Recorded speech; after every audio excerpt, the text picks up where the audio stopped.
Okay. Okay. Here we go. Again, thank you. It's good to see everybody here and welcome to this is the first week of our Bible reading challenge. The plan is to read the Bible from cover to cover over the next year or so. I've broken it down to about 43 weeks, but there'll be breaks in between. So we'll do like 5 weeks going through the books of the law, and then we'll take a week off to catch up for those that have been falling behind, and then we'll get right back at it with the next section of books. So the breaks along the way. If you have friends that you want to invite to join in, this is open to anybody. We look forward to going through it together. So with that, I want to go through just a couple things. The first is sort of the format to how we're going to do this.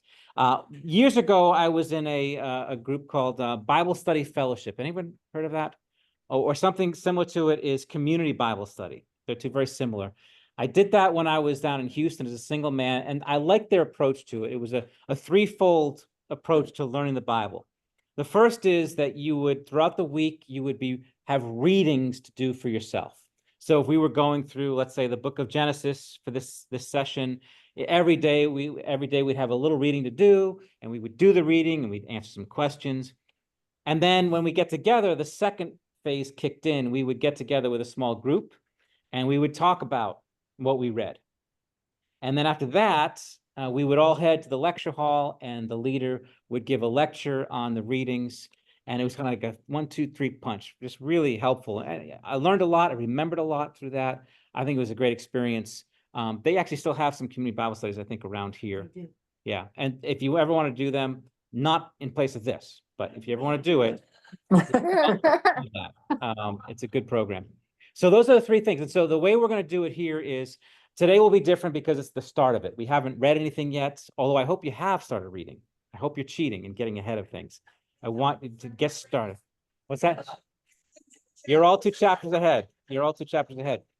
So what we'll do in the coming weeks, the way it will work out is this. You'll have had your reading to do. Like this week, we're going to be working through Genesis. That's your goal, is to read the book of Genesis this week. When you come back in, we'll have a chance to gather and you'll discuss it on these tables like this, and you as well online. I'll probably break you up into, if you're this many people, I'm going to break you up into 2 groups.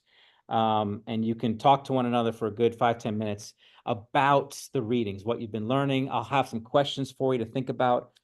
And then after the discussion, Matthew's going to help me with this. Matthew and I will then give a sort of lecture on what we've just read, kind of lay it out, maybe 15 minutes or so, kind of outlining the things we've read and some highlights of it. And then after that, I'll give sort of a preview of what's coming up. And so we can get ready for that. And that's a great time to ask questions, any concerns, anything that's puzzling you, any struggles like that. If we can address it in class like this, wonderful. If it's a really long question, we can talk about it afterwards, but this is a great time to open up discussion there. So that's kind of the basic format. So you're going to read through the week on your own. Then we're going to come together. We'll talk about it, what we've been reading, and then we will hear a lecture on what we've read as well. Now, we're recording everything on YouTube so that you can travel with this.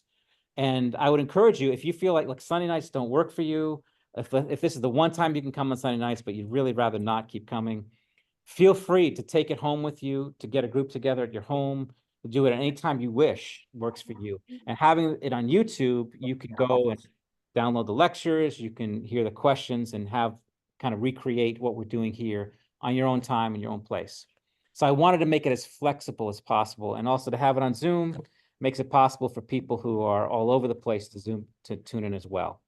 So with that, are there any questions from anybody here? Aisha, yeah. I have one question. Do I need to open my Bible in my phone? I have the yes or no? You can do whatever you want with that. We're not going to do any real it's great if you have a paper Bible. If you have a phone Bible, it's fine. Whatever works for you.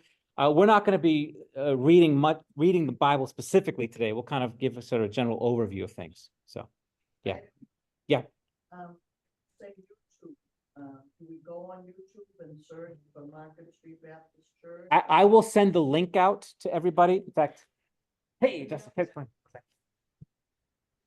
I've seen Market Street on YouTube, but I always search on Google, like I'll say worship service or something Yeah.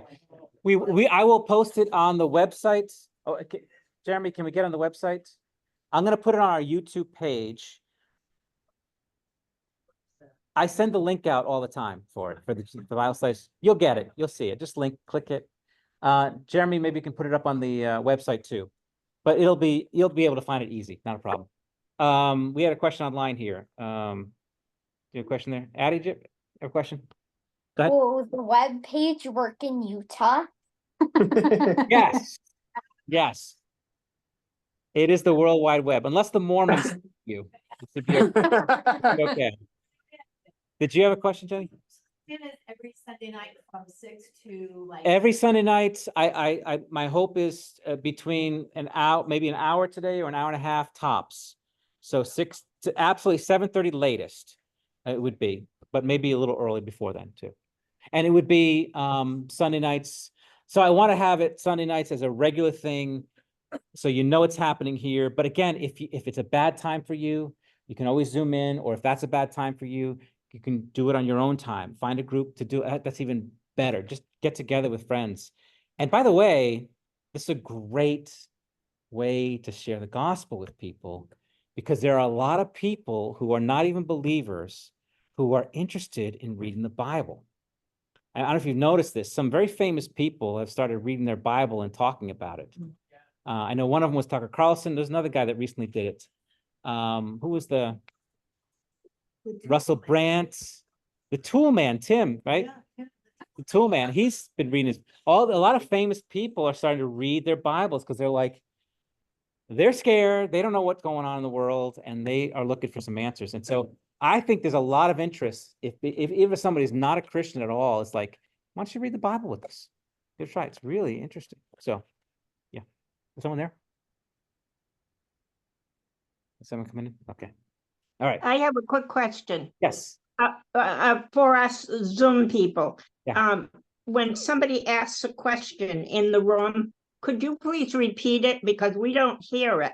We hear your answer, but Okay. sometimes we don't know what the question was. Okay, we will try. If we could ask any questions, say them really loud too, would be helpful, but I'll try to remember that to repeat those. Thank you. Okay, good. Any other questions? We good? All right. So, with that, let's get started. So, in lieu of a discussion, I'd like to do this at your tables, and I'm going to split you guys up here in a couple groups on Zoom. See if I can find on here. Let's see. Participants, share more. I'm going to pause the recording for a second, and then I'm going to split you up in groups. And this is what I want you to do at your tables, is just to share with each other. If you don't know each other, introduce yourselves. And then it's just a simple question is, why are you here? Why do you want to read the Bible at this time? And if you want to add to that a little bit, you can. Have you ever tried to read the Bible before? How did it go? Okay. So that's what we're going to look at here. So everyone got that? So I'm going to break up into groups here. I'm going to pause the recording, and I'm going to put you into some groups. Okay. All right. Okay. Sorry to interrupt. I hope you'll have plenty of opportunity afterwards to keep talking to each other. I love the great group here. Let's, I want to pull up the screen now. I want to turn your attention to our Bible reading plan. Let me see what we got here. Hang on one second. I need to pull up my sheets here. Wait a second. So, everyone have that online too? I want to pull it up on the screen for people to see. So hang on one second. Shoot. Okay. All right, we're going to start with the Bible study plan. You can see that. And okay, can everyone see it online? Yep. Okay, great. Yep. Excellent. Very good. So here's how we're going to break this down. This is the first session. We're taking 5 weeks to go through the law. You could say that the Bible, you can kind of break it down into 6 sections in the Bible. The first is what we're going to be covering, these 5, and that is the books of the law. It's part one. Genesis, Exodus, Leviticus, Numbers, and Deuteronomy. What's another name for those 5 books of the law? Anyone? The Pentateuch, or if you're Hebrew, the Torah. Either one is fine. The Torah, which is the teaching, and the Pentateuch is the Greek way of saying the 5 volumes. These are the 5 books of Moses. That number 5 is going to be important, which is why, by the way, the Psalms are broken down into 5 books, kind of paralleling the 5 books of the law. So these are important. So when you read in the scriptures, it talks about the law. What does the law say? What does Moses say? What is the law of Moses? When David says, I delight in your law, he means this, these 5 books, the Torah. This is God's revelation to Moses that he gave to him to give to the people of Israel. So we're going to take 5 weeks to go through them, and we can take a look very quickly here. The way that I broke this down for you to see, to kind of prepare for the week. This week's reading is the book of Genesis. And the book of Genesis, you'll notice, is going to take you, if you're an average reader, about 3.5 hours to read. Okay. So you have a week to do that. You could do it all in one night. Think about it. It's like you watch movies that are 3.5 hours long. You know, pull it off. So if you have to cram on Saturday night, you could do it. You can fill it out.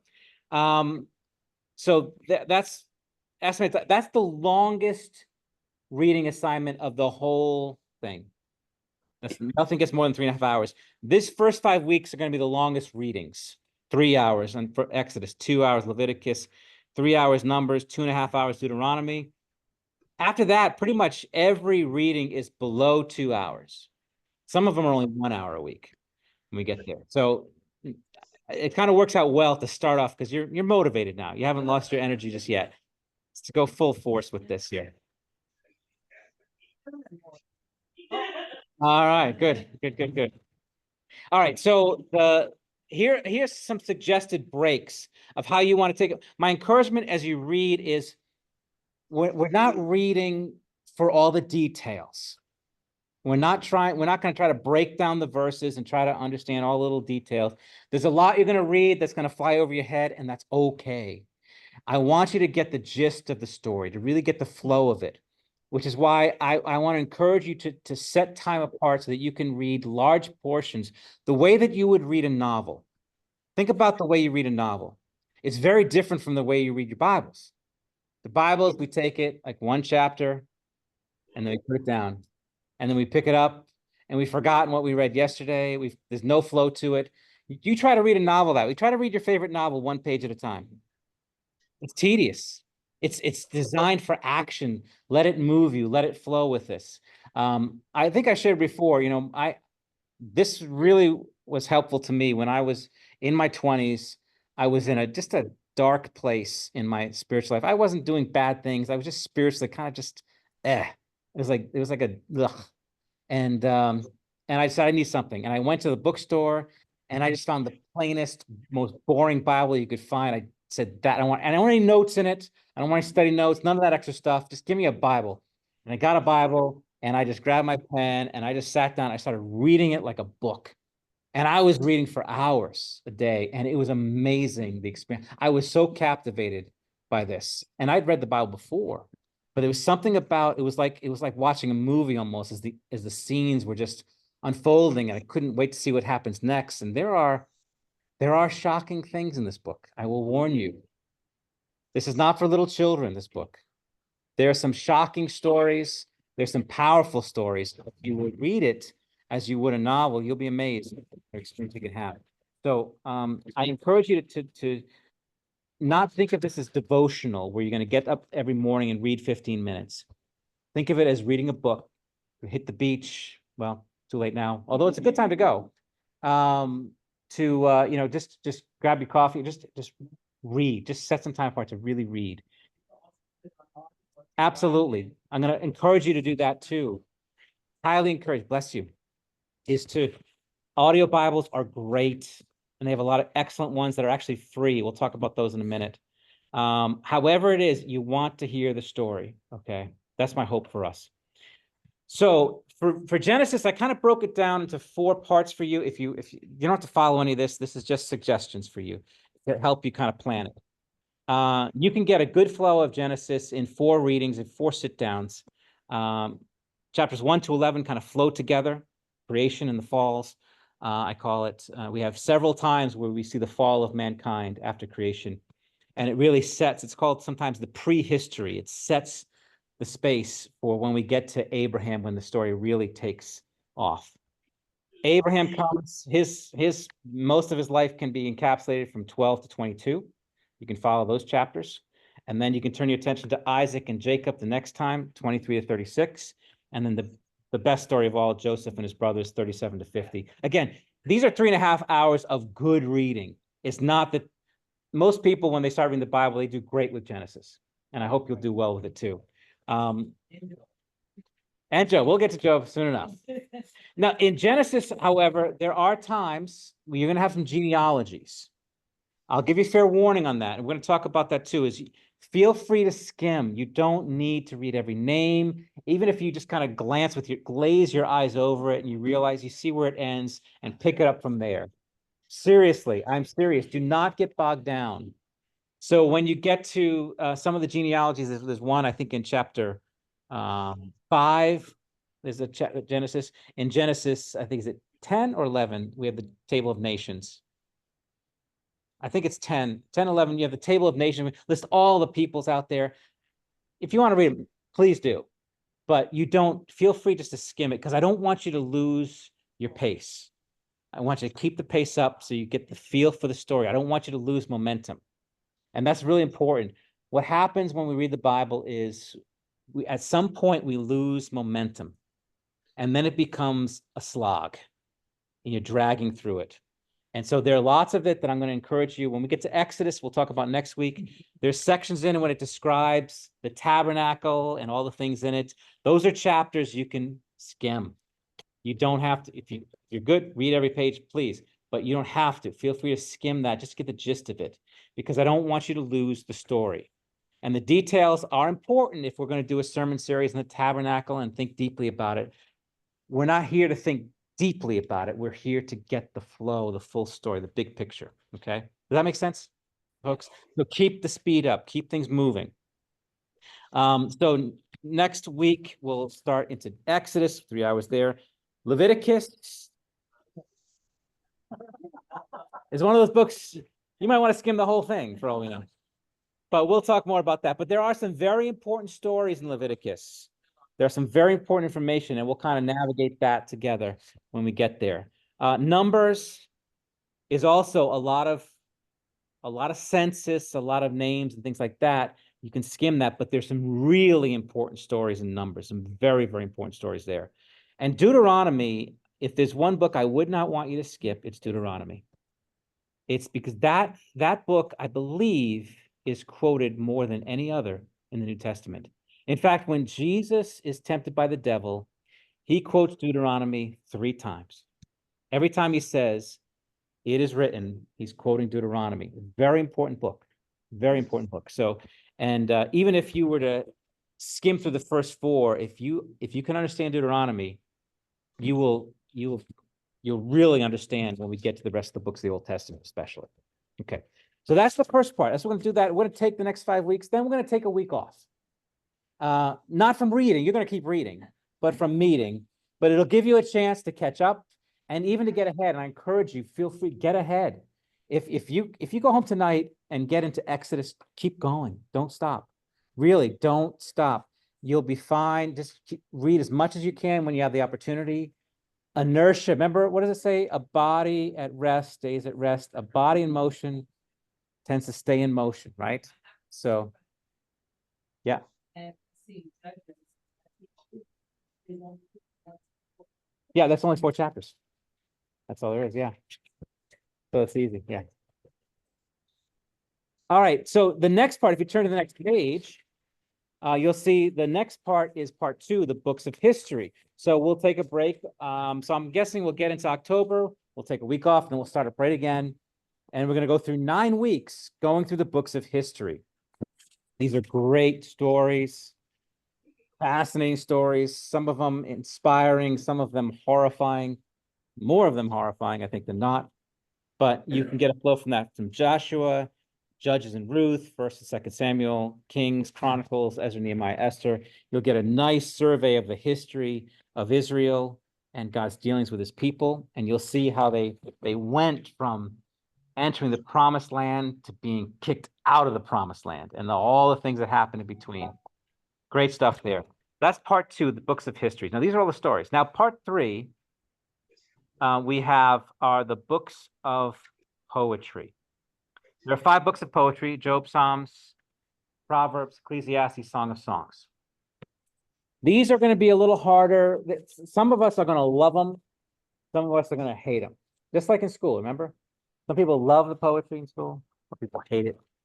But I'm hoping that we will learn to love it. They're really profound and thoughtful. They're not to be read as history and narratives. They're read as songs. They're read as poems that invoke thoughts and get us engaged emotionally with the text. So if you're afraid of your feelings, you're going to have a hard time with the poetry, but it really is good. It's helpful because what does the Bible tell us? That we are to love the Lord our God with what? With all our heart and soul and mind and strength, every aspect of us. So we need to engage with him, not just intellectually as we read the stories and the doctrines, but emotionally too, we interact with him. And so this, we'll look at Job and this dealing with suffering. How do we engage with suffering? We'll look in the Psalms, the songs of all kinds. And the Psalms are organized in a way that kind of take us on a journey as well. It's really fascinating the way it's been organized, the 5 books of Psalms.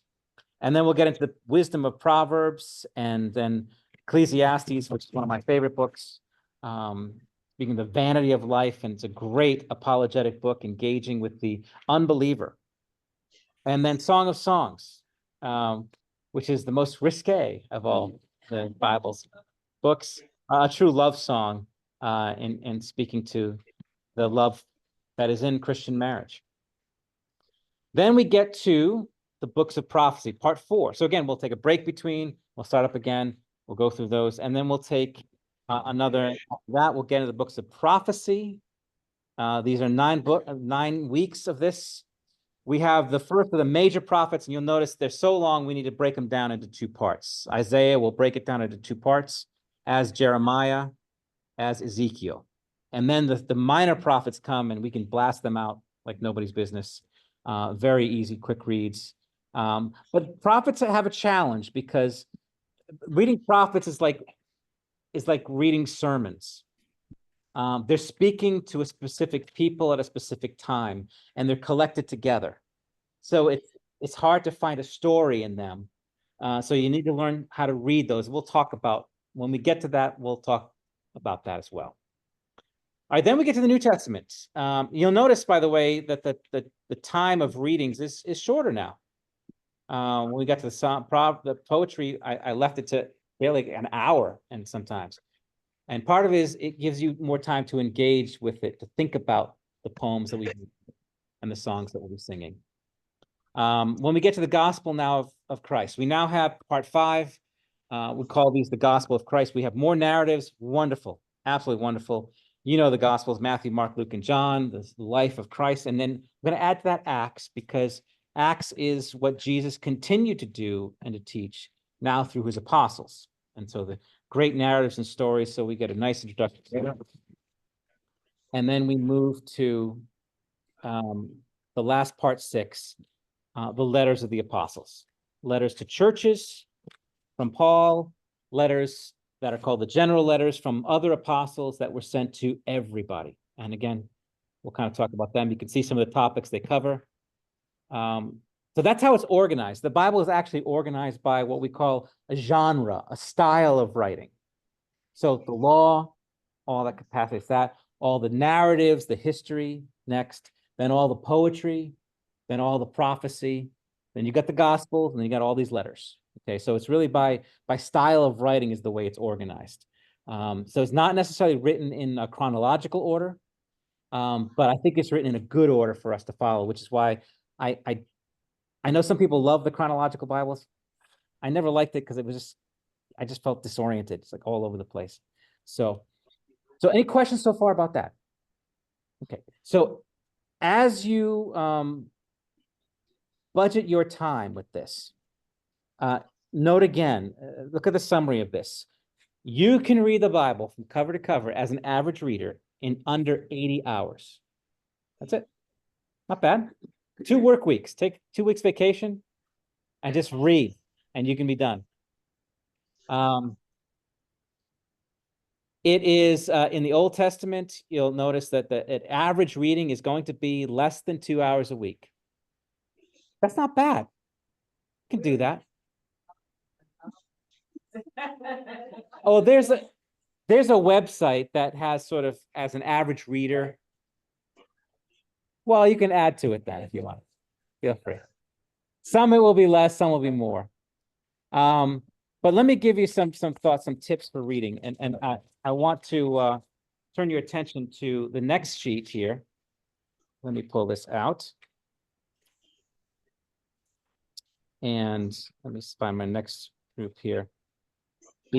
Some recommendations for reading. The first thing I'm going to encourage you to do is to find probably the most important decision is figuring out what translation you're going to use. We have been blessed as English speakers to have a plethora of Bibles to choose from, which can be confusing for some, but actually it can be really helpful because some Bibles are good for some things and others are good for other. So there are certain Bibles that I would not preach from because they're very frustrating. But for this kind of assignment, I would recommend because they help you read quickly. So I want to encourage you to consider this. So on your first thing is the theories of translation here, this sheet here. I want to just give you an idea of where these Bibles come from, all these translations, and how they work. So there are 3 basic theories of translation. So when people got together and say, we want a Bible in our language for our people to read.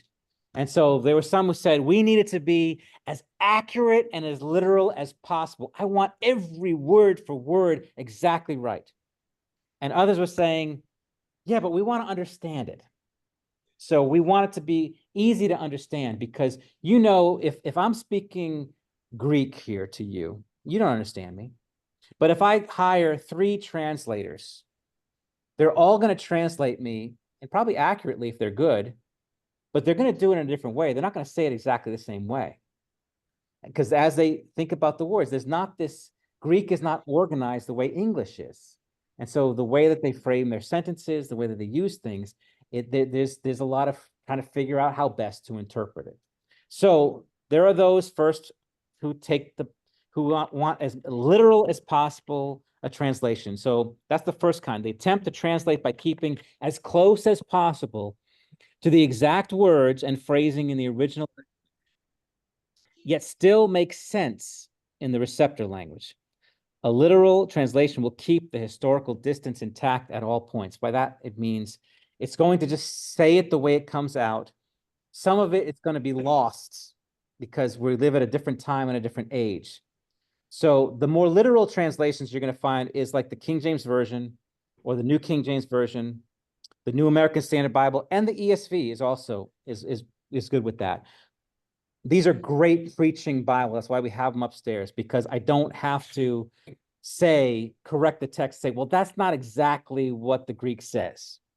I used to have to do that all the time when I preached from the NIV. I have to say, okay, you know, it says atoning sacrifice, but the word is actually propitiation, which means something really specific. For preaching, I have to do that, which is why we use the ESV. A little less literal is the RSV and the New Revised Standard Version also. On the other end of the spectrum are the free versions. Sometimes we would call them paraphrases, the attempt to translate the ideas from one language to another, give you the gist of it, what's being said. Not worried about accuracy. I just want to make sure you get the gist of what's being said here. Less concerned about the exact words of the original. A free translation, sometimes called the paraphrase, tries to eliminate as much of the historical distance as possible. And oftentimes the free translations are written by one person. which makes them really inaccurate because it's just one guy with his own ideas. Like the Eugene Peterson's The Message Bible is like that. Probably my least favorite of all the Bibles out there, but people love it. People love it. And then the Living Bible was another one that was a very free translation as well. In the middle of that, there is another theory which is trying to bring it together called dynamic equivalence. It's the attempt to translate words or idioms and grammatical constructions into precise equivalence in the receptor language. So it's a thought for thought translation idea here.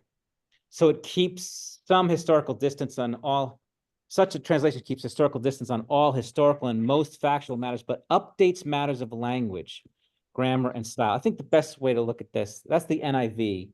And one of my actually favorites is the New Living Translation. I actually like that one. It's one of the most readable of the Bibles out there. And it's pretty solid. It was not written by one person, it was by a committee. Yeah, Aisha. BLV. B- Well, I don't know who gave it to me a while. Okay. ago. I think is it, you did. Is this King James version? I'm not sure. We can look at that afterwards. Okay. So, all right. So here's an example, Proverbs 10:19. A literal version of Proverbs 10:19 says this: in the multitude of words, sin is not lacking, but he who restrains his lips is wise. That's beautiful, isn't it? Very poetic, but we don't talk that way. We don't say, restrain your lips, you know? So the dynamic equivalence would take that and say, let's just update it a little bit. When words are many, sin is not absent, but he who holds his tongue is wise. So we wouldn't say restrain your lips, we say hold your tongue. Same thing. It's just written in a more modern way. So the original Hebrew does not say tongue, it says lips, but the idea is the same. See the difference? And then the free version is don't talk so much. You keep putting your foot in your mouth, be sensible, and turn off the flow. That's the Living Bible, okay? Yeah, which is why I'm not a big fan of them. So, but actually the New Living Bible is actually, New Living Translation is actually pretty good. So that's why it's like I read through the Bible with that one time, and it was, again, it's not as accurate as the ESV, but it was really readable and enjoyable, and it was accurate enough that it wasn't crazy like the other ones here. So yeah, Diane. The story, I don't know the story. That's probably a version.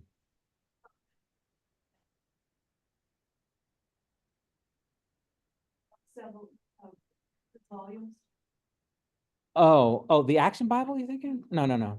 I'm not sure. Okay, I'm not exactly sure which one you mean, but sometimes the story is a version of it that they kind of put a different cover on it. So it's really the ESV Bible, but they call it the story, so people will read it. Maybe it's the gospel, one of the gospels they do. So, all right.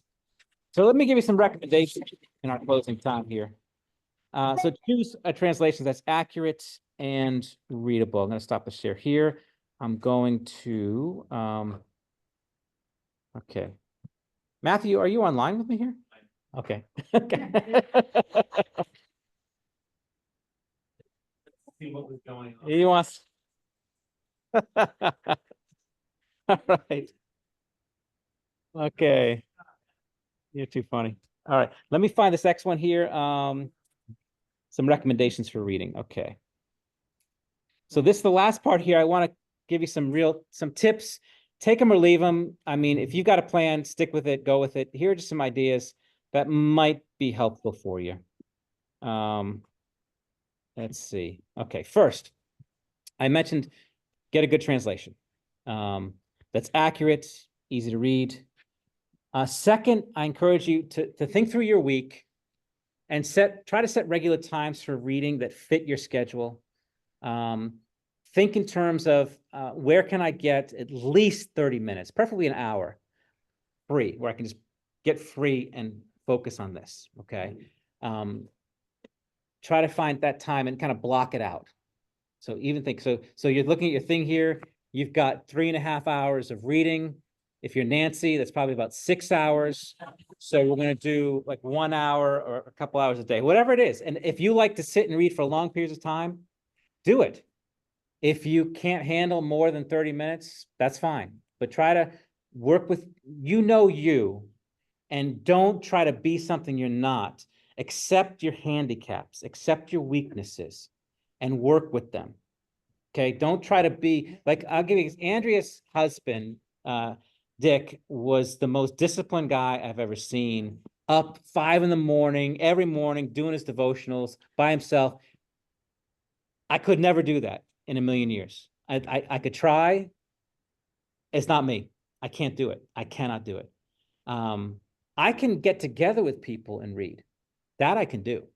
And that's what I've started doing. This is why, so that's why I do so many Bible studies a week. That's my devotionals for the week, is the Bible studies. Is we get together, we read the Bible together, because I know I'm so undisciplined by myself. It's a weakness, and I have to accommodate for it. So think about your weaknesses and strengths like that. I hope so. I hope so. Yeah. All right. Third is this, and I want to stress this to you. Feel free, please. You're not cheating, to use an audio Bible. Do it. I highly recommend it. There's some good ones out there. Bible Gateway has an app that has free audio Bibles on it. You don't even have to buy it. And if you don't, you can also go on YouTube. You'd be amazed how many books of the Bible, how much of the Bible is recorded. Different, if you don't like, and if you listen to one audio Bible and you can't stand the voice, get a different one. Like Max McLean's a pretty popular one, but not everyone likes his voice. There are other ones who do it. Find one that you like. Work with it. I like sometimes going back and forth. So I read a little bit and I listen some, and it kind of keeps me focused. Whatever works for you. Some people do really well with listening. And the nice thing about listening is you can take it on the road. If you got a commute to work, you got a half-hour Bible reading right there on my commute to work. If you're working out at the gym, you got another 10 minutes Bible reading right there as you're at the gym. Or maybe longer if you work out longer. If you're doing chores around the house, you can listen. There's so many opportunities to do it. Think through that. Think through it. Really take advantage of those times. Read a Bible. If you're going to read a Bible with pages, get good, easy to read print. Here's one of the reasons. This is, by the way, they I don't know if this is like Bible technology or not, but they are doing some neat stuff here with Bibles. And one of the latest things is they say people have trouble reading the Bibles. And why? Not because of the words, but the way it's printed. Look at your Bibles. It's 2 columns printed, right? Yeah. You don't read any book like that. And the print is small. And the pages are so thin, you can see words on the other side. And then you have these big numbers telling you can stop reading now. Stop. Oh, you want to stop there? Stop here. Now stop. Now stop. Constantly, all these chapter numbers and verses, everything is making it difficult for you to read. And I know it's designed that way because we don't want huge, thick volumes of books to lug around. And so we have to keep it small print and keep it tight like that. And also because, we want to be able to find pages and numbers, right? That's why the chapters are great. But for what we're going to do and just reading through it, may I recommend, this is the ESV Reader's Bible here. I want you to look at this beauty. This is not the Bible. This is the first 5 books of the Bible. Okay. Now I want you to look at this here. If you can see it online here. Okay. Look at the size of that print. Feel the thickness of these pages. Okay. I think the whole set it's like about, I think for the whole set, it might be, how much was it? $80, depending. You can probably get it cheaper than that. But I mean, you can buy 1 volume at a time too. And this is the, what is it called? It's the ESV Reader's Bible set. So they have one Reader's Bible that's all together, but there are no chapter headings or verses. It reads like a book. Isn't that amazing? CBD has it. Yes. I tell you what, it is a joy to read. And so, yeah, so, but it's nice, it feels good. You can just take what you're reading with you. So these next 5 weeks, I'm gonna be just working with this book. And then when we're done, I'll take the next volume, the historical books here. I do know. So, but that's just one option for you. I mean, again, there's so many different ways to do this. You know what works best for you. You can make it work. There's so many ways to do it. So, that's what I love, that new thing. And I know that I think they have it probably in some different versions too that you can look into. But if you find that, so they have, it's large print, thick pages, no chapter or verse heading, verse numbers. It's just the text. By the way, it was originally written. That's how it was originally written. One big scroll, all there, working through it. Okay. Yeah, or vowels. Yes. There's a website, there's like an Amazon. Yeah. It's called thriftbook.com. Thriftbooks.com. And it's slightly huge, and you can get a very good price. Okay. for things like this. Slightly used books at thriftbooks.com, according to Nancy, if you wanted to buy a used version of what I just held up here. So, great. I like the version. I mean, but it's what we use in church all the time too. I like it fine. I like it fine. And it's good for reading like that too. If that was a harder read for you, I recommend the NLT, the New Living Translation. The New International Version is good too, but the NLT is really interesting. I really enjoyed reading that one.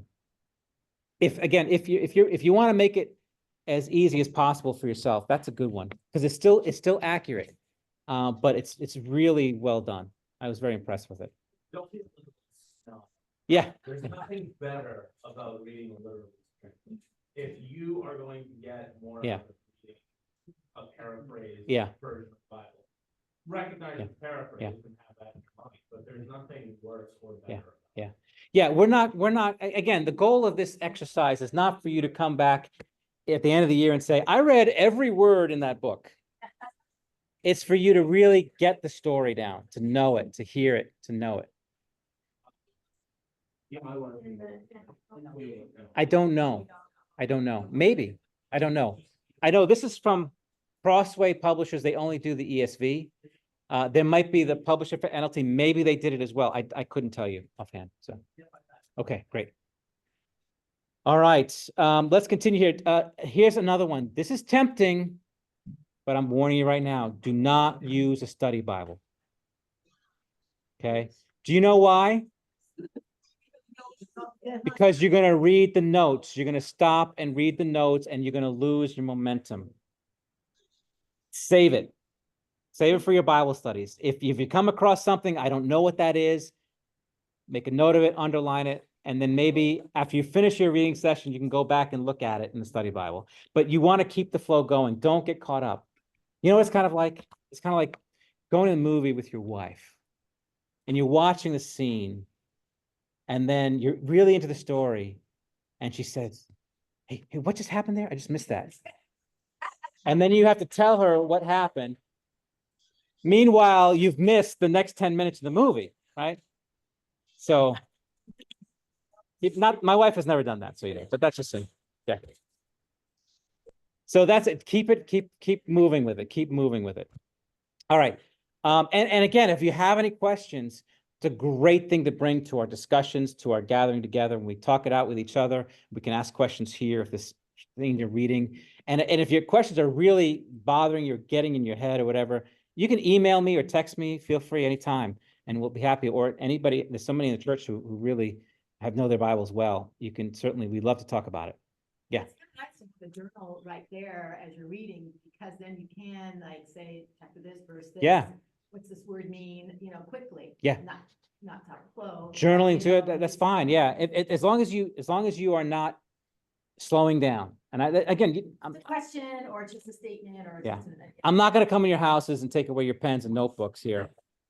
It's really up to you. I'm just giving you advice here. Try to keep it flowing, because if you don't, you're going to get bogged down and you're going to get frustrated. And then you're going to lose your momentum, and then you lose the story. and the magic in a sense disappears, and then it becomes drudgery. And I don't want it to be that. So that's why I wanted to keep it moving. Again, as I mentioned before, feel free to skim certain sections. When you get to those genealogies and things like that, feel free just to skim it.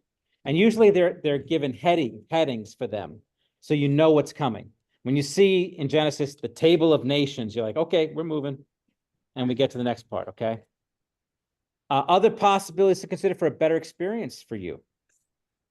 Get together and maybe consider reading the Bible out loud to one another. If you have a problem with self-discipline, maybe schedule some meetings during the week with some friends where you can actually take turns reading the Bible to each other. That can be a really wonderful experience. And if even on the phone, think about that as a possibility. You're welcome. And that, again, we want to make this as great as possible. Also, another thing I've done for some books in my past is I read the text while listening to the audio.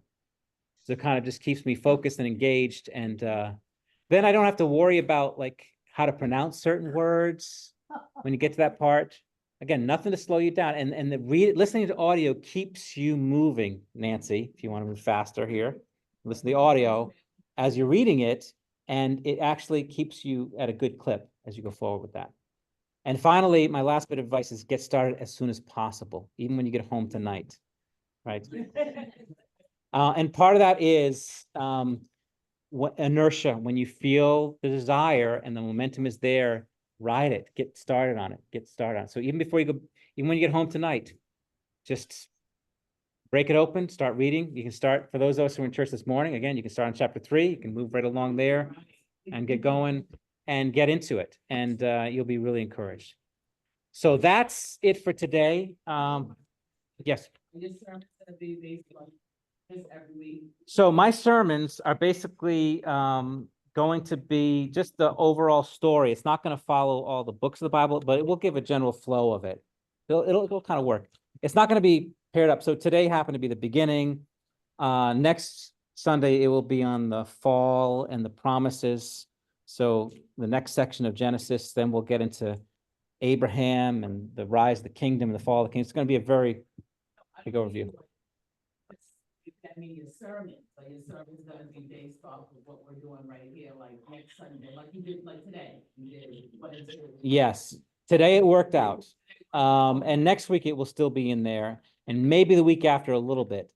But after that, we're going to cover the whole Bible in the next 6 weeks, not just the law. Okay, let me stop sharing for just a second here. So anybody online here have any questions for us here? Miss anything? Okay. Okay, good. All right. Any other questions before we go? All right. I'm going to stop recording.